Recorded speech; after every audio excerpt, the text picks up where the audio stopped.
लोकसभा चुनाव की तैयारियां अब पूरी हो चुकी है। डेट्स का अनाउंसमेंट अब बस बतौर फॉर्मेलिटी बाकी है। ईसीआई डेट्स का अनाउंसमेंट करने जा रही है। इस वक्त हमारे साथ बीजेपी नेता दीपक प्रकाश हैं, राज्यसभा सांसद हैं। इनसे सीधे बातचीत करते हैं। अभी जो है कितनी तैयारी, बीजेपी किस हद तक तैयारी में जुटा हुआ है, और आप लोगों ने 11 सीट का अनाउंसमेंट भी कर दिया है। पिछले बार 2019 में 14 लोकसभा सीटों में से 11 पे जीत का परचम बीजेपी ने लहराया था। इस बार क्या उम्मीद है, क्या एक्सपेक्टेशन है, कितने फेज में लग रहा है कि होगा चुनाव, और किस तरह से कार्यकर्ता और नेता तैयार हैं इसके लिए? देखिए, झारखंड में भारतीय जनता पार्टी की उर्वरा भूमि रही है। पिछले चुनाव में भी 14 में हम 12 सीट एनडीए गठबंधन अलायंस के साथ एनडीए गठबंधन के साथ हम लोगों ने चुनाव जीता था। इस बार सीधा और सीधा जनता की आकांक्षा है कि मोदी जी को फिर से एक बार प्रधानमंत्री के रूप में झारखंड की जनता देखना चाहती है, और 14 का 14 सीट एनडीए गठबंधन के झोली में जाएगा, और वो कमल फूल दिल्ली में जाकर के प्रधानमंत्री जी को सप्रेम भेंट किया जाएगा। मतलब जो प्रधानमंत्री का कमिटमेंट है कि अब की बार 400 पार, उसमें आप लोग कंट्रीब्यूट करने जा रहे हैं झारखंड। निश्चित तौर पर झारखंड के दिल में मोदी जी बसते हैं, और मोदी जी के दिल में झारखंड बसता है। और भारतीय जनता पार्टी ने ही झारखंड का गठन किया है, और भारतीय जनता पार्टी की सरकार, मोदी जी ही इसका विकास कर सकते हैं। अभी जब प्रधानमंत्री आए थे तो उन्होंने एक तरह से एजेंडा सेट कर दिया लोकसभा चुनाव के लिए कि वो भ्रष्टाचार बनाम विकास होगा। एफसीआई सेंद्री जो लगभग 2 दशक से बंद पड़ी थी, उसका जो है उद्घाटन किया ही उन्होंने।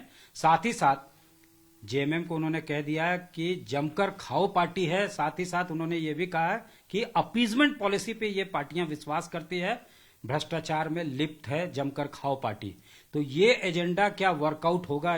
इस एजेंडा को आप लोग लेकर जा रहे हैं चुनावी मैदान में? देखिए, झारखंड में जो गठबंधन है, घमंडिया गठबंधन, उसमें कांग्रेस है, झारखंड मुक्ति मोर्चा और आरजेडी है। तीनों परिवारवाद पर आधारित राजनीतिक दल है। साथ साथ तीनों का करतूत भी एक प्रकार का है, भ्रष्टाचार से युक्त और विकास से मुक्त, ये इनकी अवधारणा है। जबकि दूसरी तरफ हम सबको जानते हैं कि भारतीय जनता पार्टी का एक ही मंत्र है, अंत्योदय। समाज के जो पीड़ित हैं, दलित हैं, वंचित लोगों को उत्थान करने का संकल्प, देश को आगे बढ़ाने का, समावेशी विकास करने का संकल्प भारतीय जनता पार्टी और मोदी जी के हाथों में है।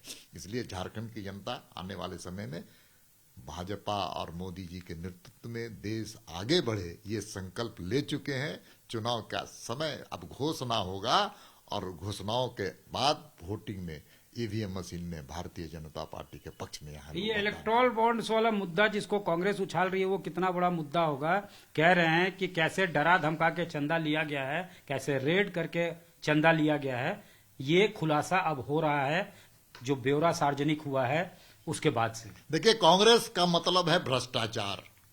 कांग्रेस का मतलब कैसे कांग्रेस, और कैसे काला धन पर आधारित राजनीति करने वाला एक संगठन जो केवल काली करतूत के लिए जाना जाता है, और वो काले धन पर विश्वास करती है। और हमारी सरकारें जनता से सहयोग लेकर के पार्टी को चलाने का एक तरह से हम कह सकते हैं वो संकल्प है। आखिरी सवाल, क्या आप लोगों को चुनाव के लिहाज से कुछ टास्क भी दिया गया है? कहा गया है कि इनसे मिलिए, उनसे मिलिए, जो लाभुक हैं उनसे मिलिए? देखिए, केंद्र के जो भारतीय जनता पार्टी दुनिया में एकमात्र ऐसी राजनीतिक दल है जो एक चुनाव खत्म होता है तो दूसरे चुनाव की हम तैयारी में जुट जाते हैं, और हम हर चुनौती को अवसर में बदलने का काम करते हैं।